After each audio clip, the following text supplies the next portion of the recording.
we just listened to Santana and we were listening to Smooth, and we are going to talk about a transition into the test here. So I've returned the exam, and we're going to spend time today covering the material in the exam. The first comment in terms of how it was graded: there were 4 points in each problem except for problem 1 and 2, which was a total of 11 points. That was the material on the properties of the real number system. It was pretty much clear that even though I'd provided about 10 minutes extra, we went an hour and 10 minutes on the exam, that there was certainly about 3 questions too long. And the problem many of you hit, as you got to the word problems, you didn't have a chance to look at the last 2 problems. And those were 8 points that should have easily been obtained if you'd had a chance to go to them. So I looked at the overall grades and decided to add in 15 points. That made the high grade at 96%. And I have about 50% of the grades at C or better and 50% of the grades at D and F. And that's in both groups, both the video class and this. The grade distribution was nearly identical. The top grade in the video was at 86. We had a 96 in here, and the next grade went to 80, but we had an 86 there, and then it went down. I think there are several things about the exam that, as you go into the next one, you'll have a better idea of what to prepare. But there were some things that I mentioned to you I would hold you responsible for, as we talked about it in the lecture. Things like the absolute value of x, that I expected you to know that, and I put that in the 24th question. Define the absolute value of x. And I have 1 or 2 people who did do it correctly, but for the most part, it was not done in the way that I wanted. And then I decided in the 25th question, because we had just been talking about graphing, how do you know if lines are parallel and perpendicular? And I wanted a few things that you could respond to without chewing up time. All I wanted on the lines parallel was if the slopes are the same, the lines are parallel. If the lines are perpendicular, the slopes, when you multiply them together, give you -1. Now, my thought was that at the end, those were 2 short questions that you could do, and in so doing, add some points. Well, time management, I think, and stress management were such that that didn't happen. So I feel justified in going ahead and adding the points in. It was fairly clear, particularly for the people who are watching the program on video, that the watching had not been done the way it should. I had over half the people in the video portion not even address the first 3 questions. Clearly had not received the message that had been stated very clearly, that you would be responsible for the properties of the real number system and needed to know them in symbolic form. And so for those of you who are watching this as part of not being in this class, but watching it as it's being encoded and made available to you on a daily basis, you have to watch. Bottom line, you have to watch the lectures and be careful about watching them in their entirety and spending time. And that was, I think, the most obvious difference between the 2 groups. Other than that, if you look at the distribution, pretty close. I also mentioned to you I wanted you to be responsible for the diagram or some similar diagram for the relationship of the rationals, irrationals to the real number system. And again, those of you who listened did it rather nicely. Those of you who didn't listen or decided to ignore the statement that was made in class lost some points. So the first 2 problems, actually the first 3 problems, and they were stated as write the 11 properties. Let me get this up a little bit higher. Okay, let's try that, Ernie. Write the 11 properties of the real numbers. That I'm just going to ask you to reference in the text. The obvious thing here is that the closure property was not in the text. You had to know what the closure property was. A plus B is a real number, and A times B is a real number. That was closure. The next part asks you to draw a diagram representing the subsets of the real numbers, and that was, again, there's a nice diagram in your book, and I'll just ask you to reference that. So the real problem, first problem that really is of any major magnitude that you didn't know would be there one way or the other, I ask you to simplify the first expression. And in this particular case, we have a difference. Now, I use the word simplify. You brought the minus sign through, getting negative 2x squared plus 5x plus 1. So if we come off there for a moment, Ernie, and we look at what we get in that process, get a piece of paper where I can sort of block things out, and you recombine terms of the expression. We have a negative 3x squared, we have a negative 2x squared, a plus 2x, a plus 5x, plus 5, plus 1. That was carrying through the minus sign and then rearranging. Now, you didn't have to carry through that rearrangement. You could have gone through the first step just removing the minus sign. But that's what you were supposed to get for your answer, minus 5x squared plus 7x plus 6. So if you lost a point there, I suspect it was on the sign. And there are times, and I understand that the question, of course, well, what do you do with the errors that just happened? You look at it now and you say, my God, I can do that problem. I know what I'm doing, and I didn't get it done right. You hope that as you better understand what the test will look like, and you understand a little bit better how to study, that those won't happen. You've got 2 more exams that go in with this, and what I'm interested in is what happens as I look at the composite of 2 more exams and the final. So you can bomb this one and survive. It just makes it harder to survive. And I still need to figure out just how I want to use the homework to make that a positive contribution to your grade. So I would say at the moment, one way of looking at it, if you've been doing your homework and you're getting good grades on it, raise your letter grade here by 1/2 letter grade as a minimum. And that gives you a good idea of how to adjust. Let's see how I want to do this. Let me bring in the next question, which is number 5. And as we look at this one, okay, Ernie, I have it centered. And this was simplify again. The difference in this one is that it is a what? A sum rather than a difference. And so you could technically erase the 4 parentheses symbols and then just combine. And you should be able, just by eyeballing that, see a minus x squared, a positive 3x, and a positive 2 without doing anything else. There was no work that had to be done in that one, so let's come off there for a moment.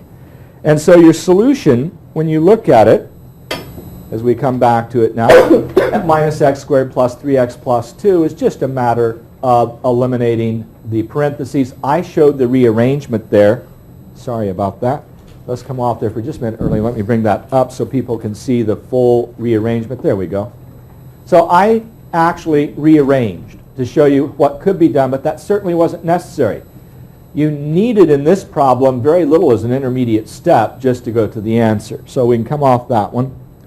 The next one, the biggest difficulty here was what to do with that minus 2 as we look at it.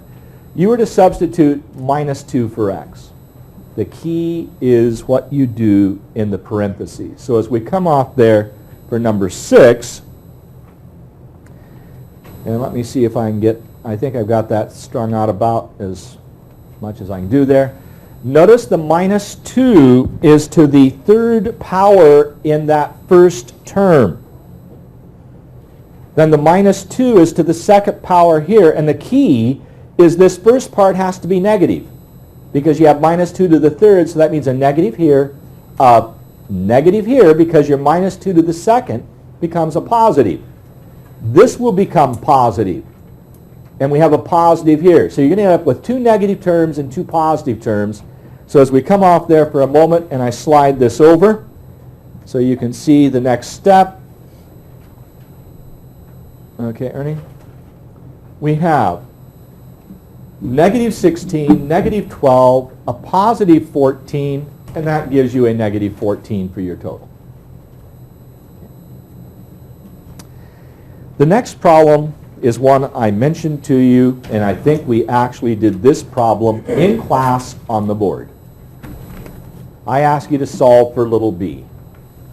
The key is to get rid of that 2 in the denominator. So you have 2a And then you multiply the h times little b plus big B. So keep in mind your strategy. You need to get little b by itself. Another way of doing this is multiply both sides by 2 over h. That was probably the simplest. Multiply both sides by 2 over h. You're left with little b plus big B. Subtract big B from both sides. So as we come off there, I'll show you the actual solution. And in terms of the solution, there are two ways of writing it. Here's the first. This is the one I just referenced, where you multiply both sides by 2 over h. So you get 2a over h, and then you subtract big B. Now, if you have a common denominator, it's going to be 2a minus big B little h all over h. So I'll just slide over, and that's the other form the solution can take. That problem did not do as well as I'd hoped. Okay, the next two problems, if I were to write the test again, I would probably only make one of them with a fraction. I didn't realize to what extent you would be bullheaded, in the sense that multiply through by a 6 and clear the denominators. It's a piece of cake if you do that. If you instead force yourself to stay with those fractions, you're going to be paying a price.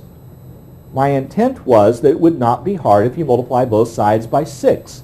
The right side becomes x minus 1. The left side becomes 4 times the quantity x plus 2. That is not a hard problem to do once you multiply by 6. So we come off there. If you do what we just mentioned, this is your first, let's see, this will be your first step. That's not a hard problem. That's 4x plus 8 less than x minus 1. And that quickly simplifies to x less than negative 3. Now, there were two things that I told you about a problem like this that I expected you to do. And here they are. One, the interval notation, minus infinity to minus 3. And on your homework, I also asked you to draw me the number line showing it there. Those were to be part of your solution for full credit. I had asked you to do the homework that way. If you were preparing for the test, you should have been able to do it. Yes? Can you do that thing on the board, like number 8, where you multiply by 6? Because I don't see it how you did. Okay, I will go back and look at it again. And the first step is the answer to the question. Let's look at it. If you multiply by 6, right, 2/3 becomes 4. 2/3 times 6 becomes a 4. Okay. We're still taking the 2/3 that was in front of x plus 2. You multiply by a 6. That's 12 over 3, which is a 4. 6 times 1/6 is a 1. That's the first step, what you see in the monitor. That's all there is to it. From then on, it's not a bad problem. Okay, let's come off that one and go to the next one. The next one is, again, involving fractions. And I tried to not put you into a situation where you had to do anything more than you did in the last problem. What's your common denominator? 6. LCD again. Just multiply everything by a 6. And all the fraction denominators are gone. So as we come off there, and we look at the solution for this one, see if I can get it written out. It's going to have to get that up a little bit higher. Okay, Ernie, let's try that. This is what happens when you multiply by the 6 here. You get a negative 2 now times the x minus 2. You get a 3 times the x plus 3. And then you get 6x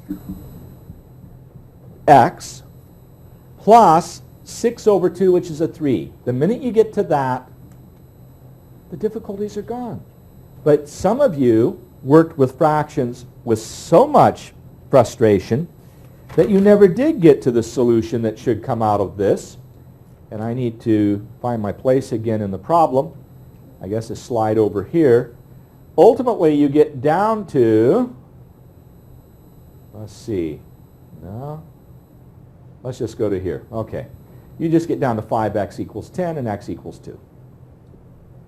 So it was just a matter of simplifying things, combining them, and the solution goes pretty well. Nothing else had to be done other than say x equals 2. If you were looking for the intermediate step that led to that, here it is. The negative 2x plus 4. You've got to remember this sign right here, a minus 2 times the minus 2 going to plus 4. Then you have the 3 times x for 3x, the 3 times 3 for 9, and nothing changed on the right side. You had 3x and a negative 2x, that's a 1x here. So you could have argued x plus 13 on the left. The x comes over here, subtracting x from both sides, giving you a 5x and a 10 on this side. X is 2. The next one was going to be what I thought would be pretty much of a freebie, in the sense this is one of the easiest equations we probably did in homework. 3x minus 8 equals minus 2x plus 7. You add 2x to both sides, you get 5x. Add 8 to both sides, you get 15. 5x is 15, x is 3. Done. No real work necessary for that one. Slide into the next one. I'll just move this up. And here you want to solve for x. This, again, was not intended to be a difficult problem. You had two choices here. Bring x to the left or to the right. I decided, in terms of looking at your papers, most of you like the idea of adding 3x to both sides. So you got 6 on the left, 3x on the right. So you had x less than or equal to 6 over 5. So as we come off there for a moment, rewriting that expression, here it is in it, hold it, need to get that up a little bit higher. There it is in two forms. There's your 6 greater than or equal to 5x, x less than or equal to 6 over 5. For those of you who brought the x to the left side, you must remember, if you're dividing by minus 5, you must reverse the inequality symbol. And then, let's come off there for a moment, Ernie, and I'll slide over. Here is, let's see, getting it up higher. Here is the additional notation I wanted. You have minus infinity to 6 over 5, close the brackets, and then with the number line, and it didn't have to be very elegant, but I expected that as part of your solution. Had announced that in homework, part of the solution, and expected to see that in your test with what you did. In number 12, here's our problem. We had talked about this just before the test. What's the first thing you want to do to keep yourself out of trouble? Replace the exponents that are missing with 1s. So you should have had negative 2 to the first. So that right there should have a 1 above it for an exponent, a y to the first, negative 3 to the first, x to the first. We come off there. What you get is this as your next step. You now have the 3 multiplied through, I've shown the exponents. Now I didn't actually get the 1 on the 3. I thought I had. So what I'm missing is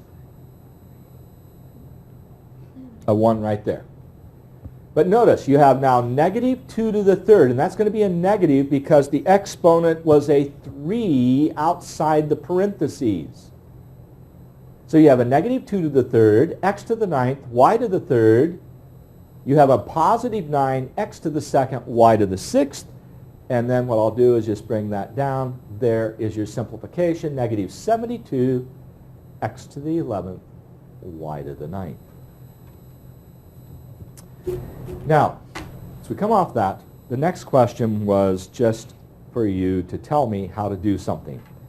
And this, how do you determine the degree of a polynomial?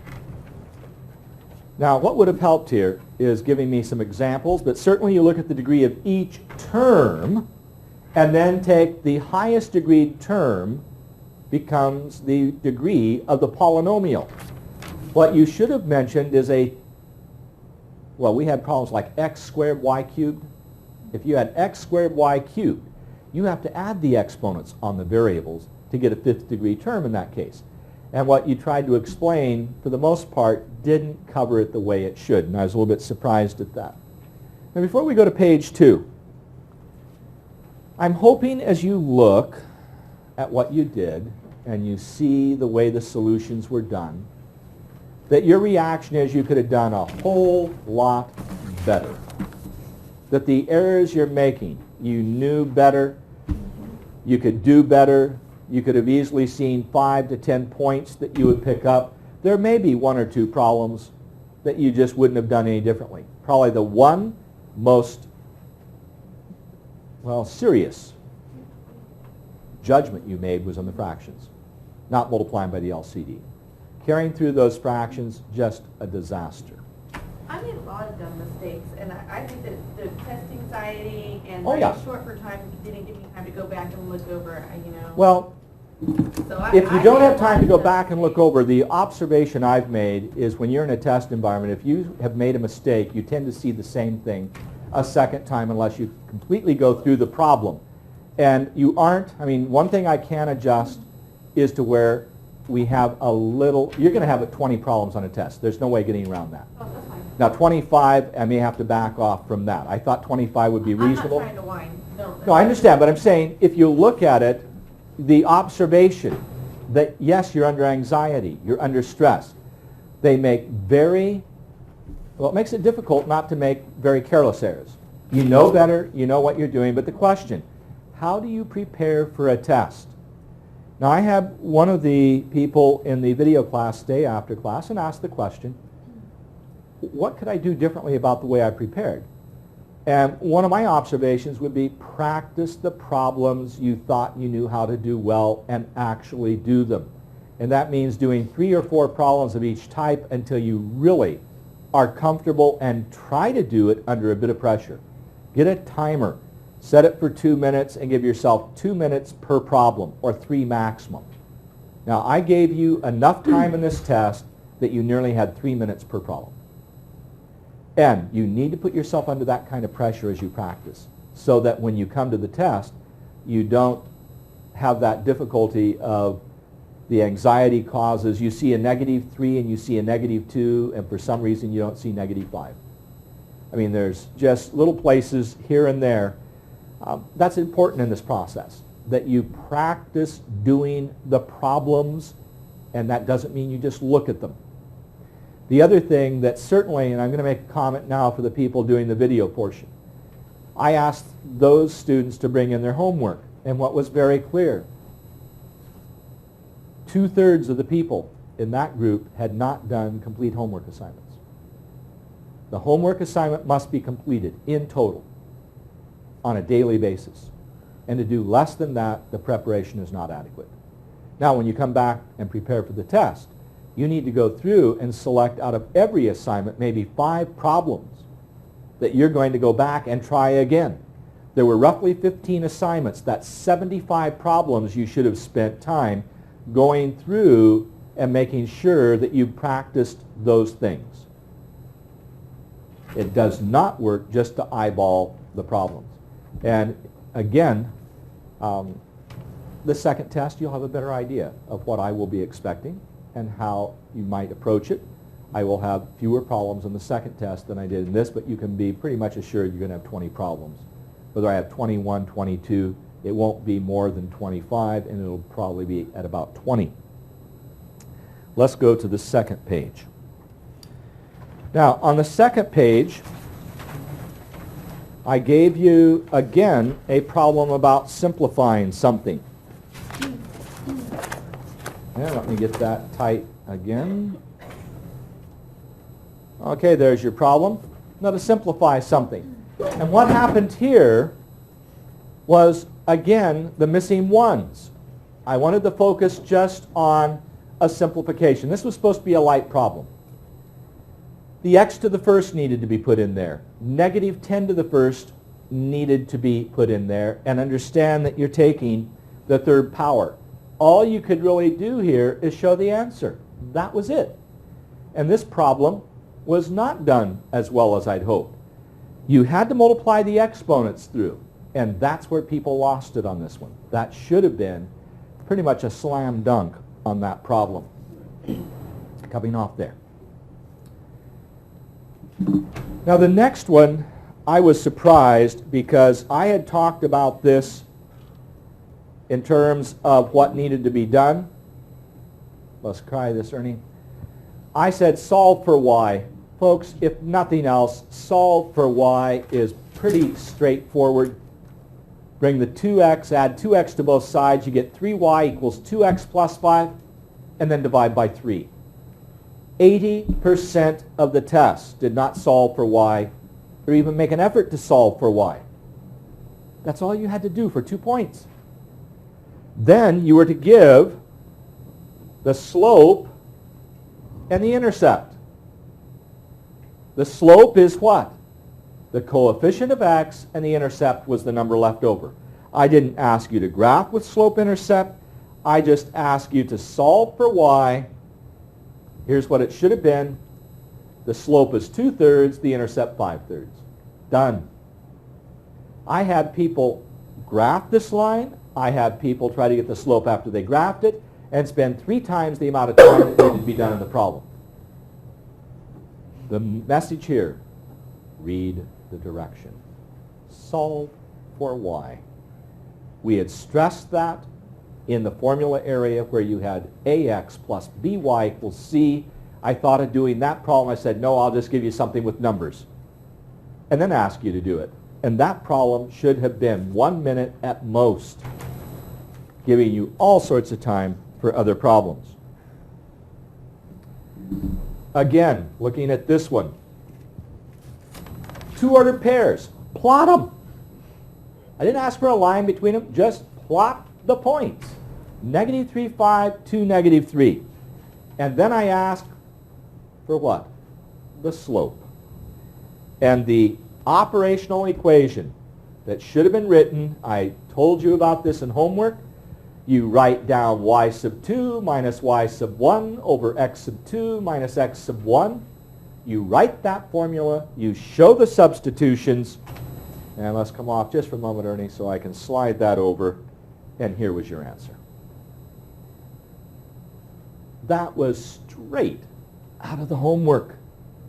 One problem. We did it in the sideboard, and then we did it on the next day. We spent 2 days on that problem.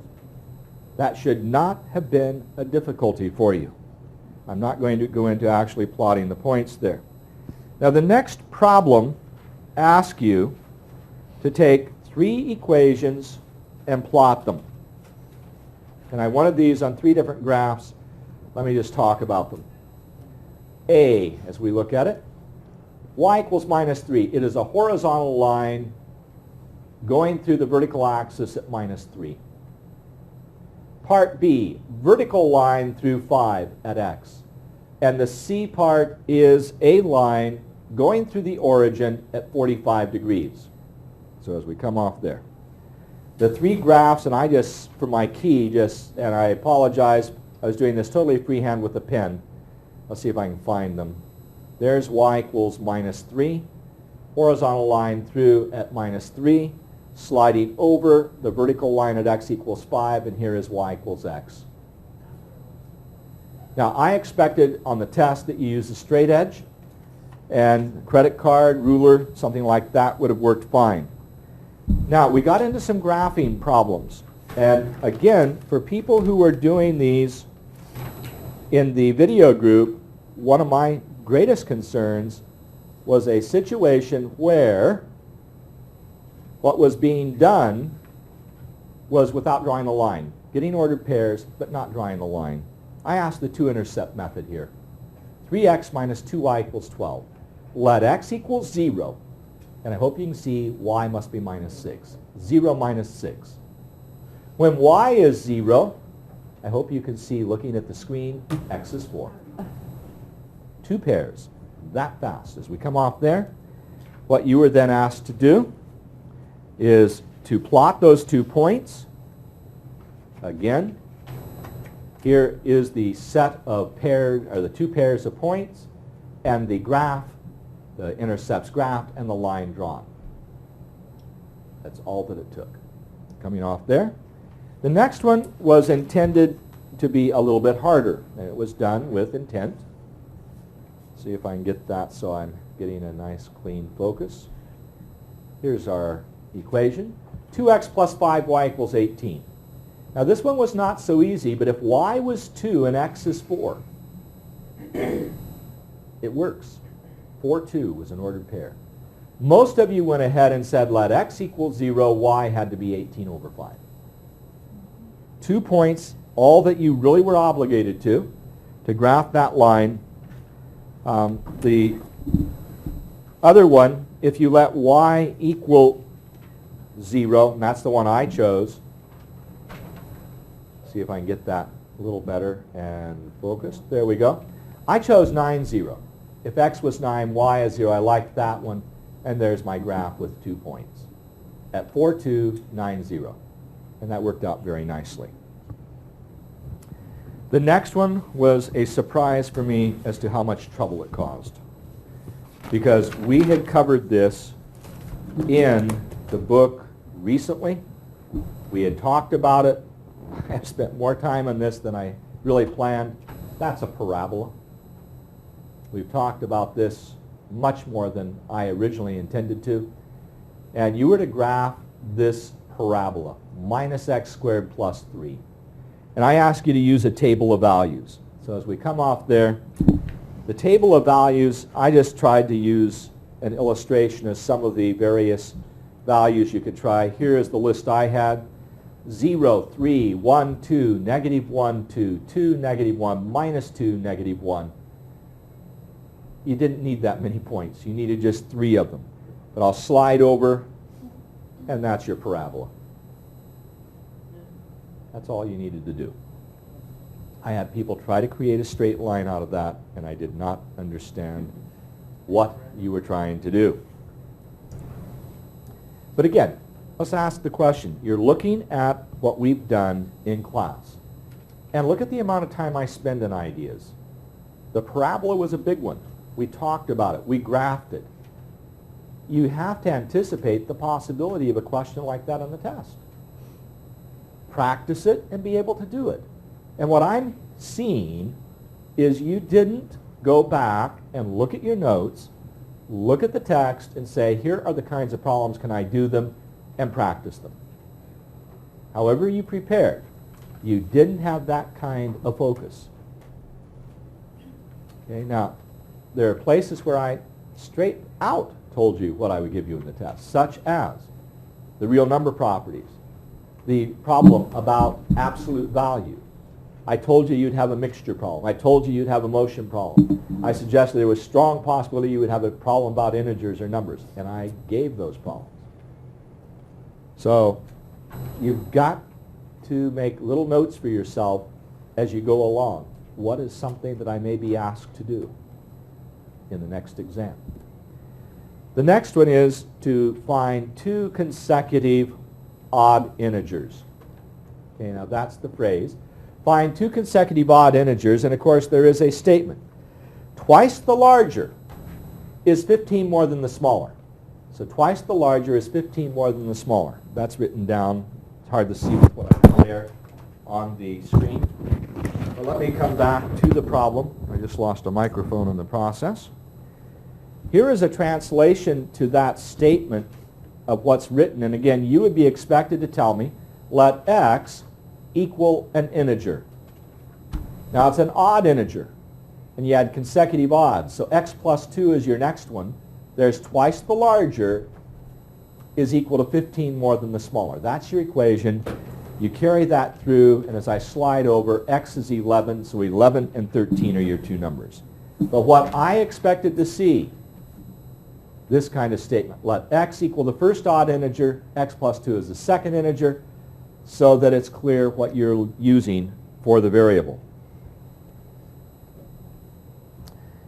Let's see. The next problem is about cars moving along, and I didn't write this so the numbers necessarily worked out well. I wasn't anticipating a problem necessarily where the numbers worked as nicely as we like, but let's look at the problem. 2 cars leave in opposite directions. Okay, now one drives 15 miles per hour faster than the second car. I tried to use that same 15 so that you weren't feeling confused. In 3 hours, something happens.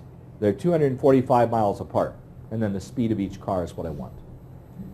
Well, on that problem, we let x be the speed of the slower car. I put slower speed and faster speed at x plus 15 because I'm talking about a number. And then if I slide over, there's your equation. 3 times x, that's how far that car goes, and 3 times x plus 15 is the other. The total distance is 245. You get 33 1/3 miles per hour for one, and the other's doing 48 1/3. So they weren't going very fast. I had encouraged you in problems like this to do a diagram, and it didn't have to be very elegant. This is the diagram I just did quickly for my notes. X and 1, x plus 15 going opposite, total of 245 apart, and that's all I needed for the diagram. Now, word problems are tough. I put them at the end of the test so that you could get through other things, and hopefully at that point, if you got caught in those, you wouldn't get chewed up badly. The next one had to do with the problem about a mixture. And I'm going to put the problem up here in the form I set it up. You had the argument. Now let's see. I guess I don't have enough of it showing there. Let's back off for a moment, Ernie. I didn't get the whole part there. There we go. Let's look at it now. You had a 20% solution with a 40% solution to give you a 25% solution. X was the amount at 20. You knew you were going to put 5 liters at 40. And the key here is that you have x plus 5 liters together at the 25%. Then I cleared the decimal, and you end up with 15 liters. But that was the way it should look as far as the setup is concerned. Again, 0.20 times x, then your plus 0.40 times 5, and then you have together x plus 5 at what percent? 25%. Carry through, multiplying both sides of the equation by 100 to get rid of the decimal point, and it made a much easier problem. What you, of course, needed to tell me is that x is the amount at 20%, and you had 5 at 40%. Now that was liters, L-I-T. Again, mixture problems are not easy. That was probably the hardest problem in the test. And I tried to give partial credit for setup on that. If you did something about the variable, that was one of the things I mentioned to you as rather critical. Here is the problem about absolute value. It's the one we had on the sideboard. The absolute value of x is minus x if x is less than 0. It is x if x is greater than or equal to 0. That's all you needed to write for 4 points. Now, a definition for the symbol that was absolute value of x was not a definition. That was just recognizing what the symbol represented. The definition is one I told you you must know for intermediate algebra, and when somebody comes into a class for me in intermediate and wants to know if they're prepared, one of the things I say to them, okay, what is the absolute value of x? Give me the definition. I expect that as part of your background. Then, as we mentioned already, that last problem, which had to do with parallel lines if the slopes are equal, and the product of the slopes is -1 when they're perpendicular. And that was the test. A little bit on the long side. I gave 10 additional minutes. Actually, it was more like 12 with where we started, so I tried to adjust accordingly. The next test will be a little bit shorter to make a better judgment of that. One of the things that you're going to have to deal with as individuals, I don't think probably there is a single student in here or will be watching this video later on today who's looking at that test and saying, I couldn't have done better. Every one of you could have done better. There's also the concern you didn't do as well as you want, and you're sitting there worried about how's my grade being affected, how do I keep the motivation to continue doing the work, to keep at it. And that is a matter in some ways of not putting in more time, but spending your time better in test preparation.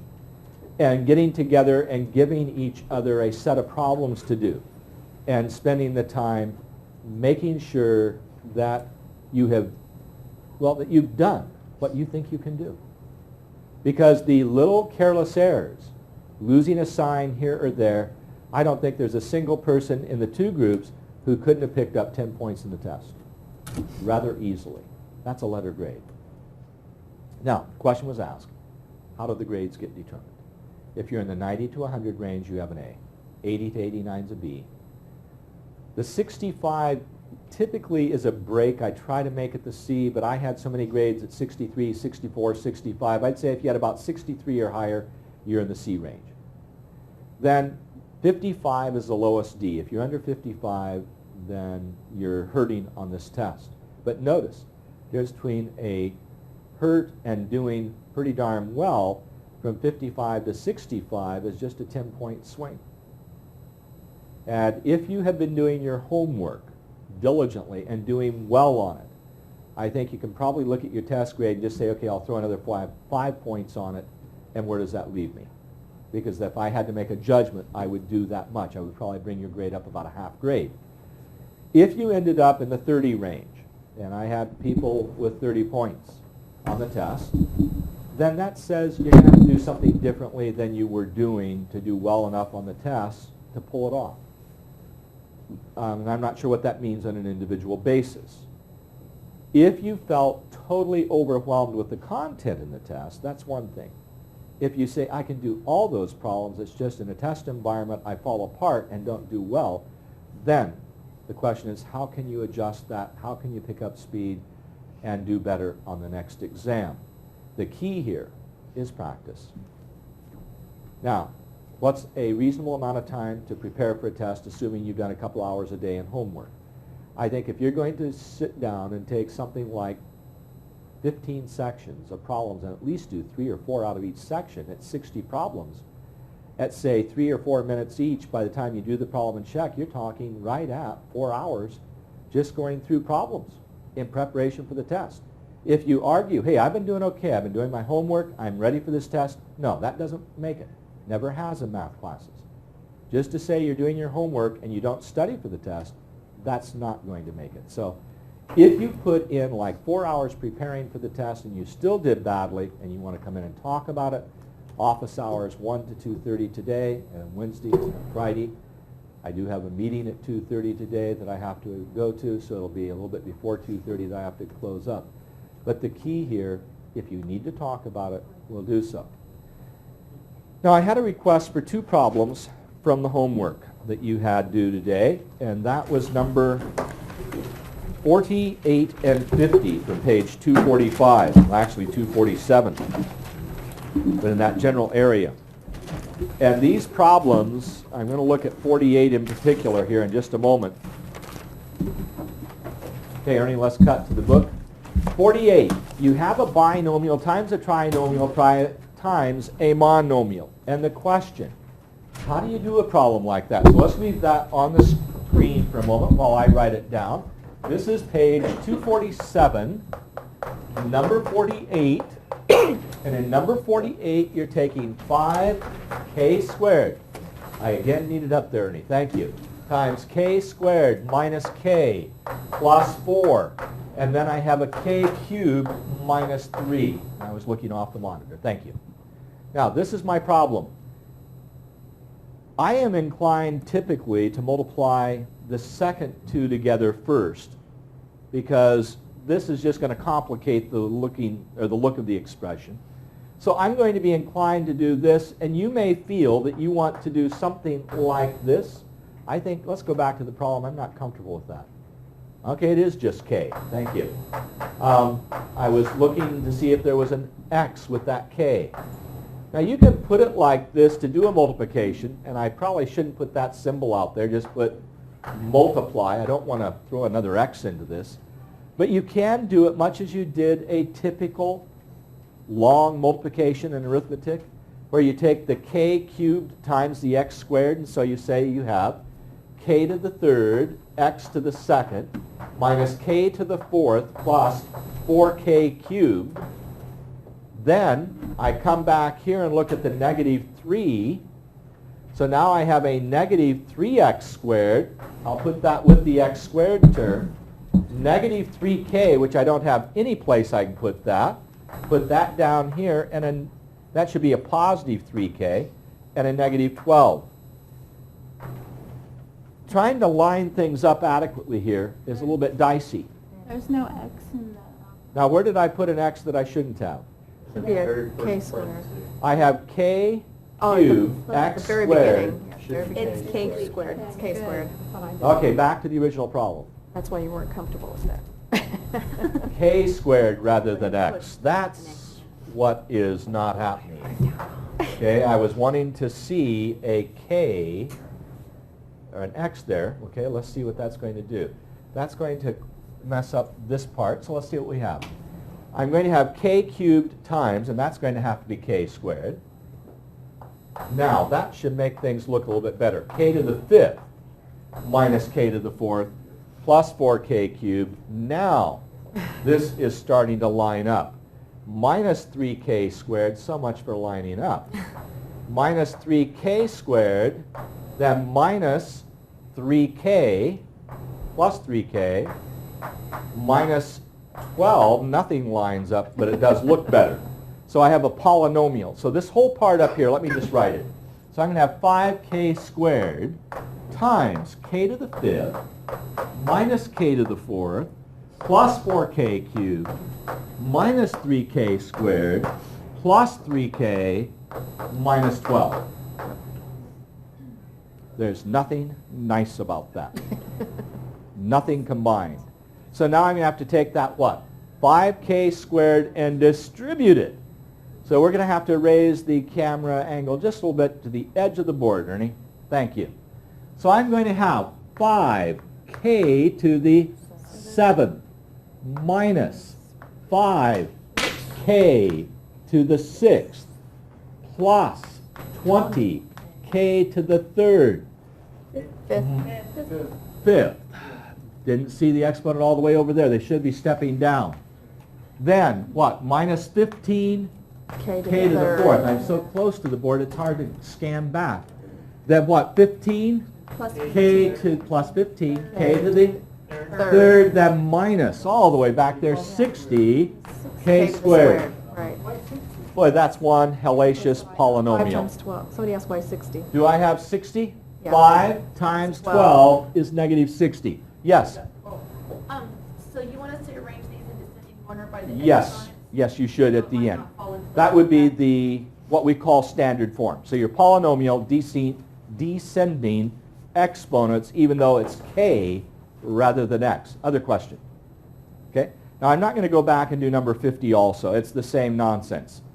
That's a tough question, and that's beyond the difficulty level I would typically put in a test. But you should be able to carry that through. Are there any other questions in the homework? Yes, Antonio. 2. Number 2. 42. 42. Yes, sir. Okay, 42, and it was to find the product in our infamous fractions. Yes. Okay, let's cover that on the document, Cam. And I have in number 42 now. Page 247. Okay, yes, the same page. Negative x plus 2/3 y, and then that's times 3x minus 3/4 y. We in agreement? Okay, as we come back to the problem. FOIL, first, outer, inner, last. So the first is going to give you negative 3x squared. Okay. Agreed? Yes, sir. The outers, Negative 2. positive, Yes. because you have a negative x times a negative 3/4. So a positive 3xy over 4. Are we in agreement on that term? Yes, sir. Inner term. I'm going to have the 3 canceling, and it's going to be a positive 2xy. Right. And then the last is going to be 2/3 times negative 3/4, which is going to be negative 1/2 y squared. Unless it's. Do we agree in that last part? Yes, sir. Now what can I do with the middle two parts? Well, this is 8 over 4. So 8 over 4 and 3 over 4 is going to be 11 fourths. So I'm going to have 11 over 4 xy, a negative y squared over 2, and at the beginning a negative 3x squared. And there is no way in this problem that you can do what? You can get rid of the denominator. This is not an equation. How did you get the 11 over 8 again? I didn't 11 over 8. That's 11 over 4. 3/4 here, 2 over 1 here. What's my common denominator? Ah. No, 4. Okay, so that's going to be 8 over 4. 3 over 4 is 11 over 4. Make sense now? Now, the fractions, again, that's putting a spin on it that makes it more difficult. But you should be able to at least follow the process of what I did with FOIL. Any other questions there? Any other questions on the homework? Okay. I was asking 41, but you're going to say the same answer. Yes, it is. Now, what should be done is that let's go back to the document cam. Now, that was number 42, and if we slide over, the only thing that's different is what? P's and Q's instead of X's and Y's. Now, to the extent that they are similar, yes, it's the same nonsense. And I would make sure I could go back and do that and make it work, and there's one you have an answer that you can check. Another aside, when you get into stat, if you do decide that statistics is one of the courses you will have for your major, we do binomials such as this with P's and Q's. Okay? So the P's and Q's and X's and Y's, very typical. I would like the homework to be the usual, folding and passing it over onto the side. Let's go to the side over here where Vandy is, and we'll just pass them in that direction.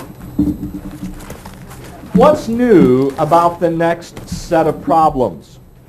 And only 3 quick statements that we need to look at. And we're going to talk about it as an intro today. I'll spend time with it tomorrow. So let's look at page 249. This is referred to as a trinomial perfect square. TPS, trinomial perfect square, because you are squaring a binomial, you get 3 terms, it is a perfect square, hence, trinomial perfect square.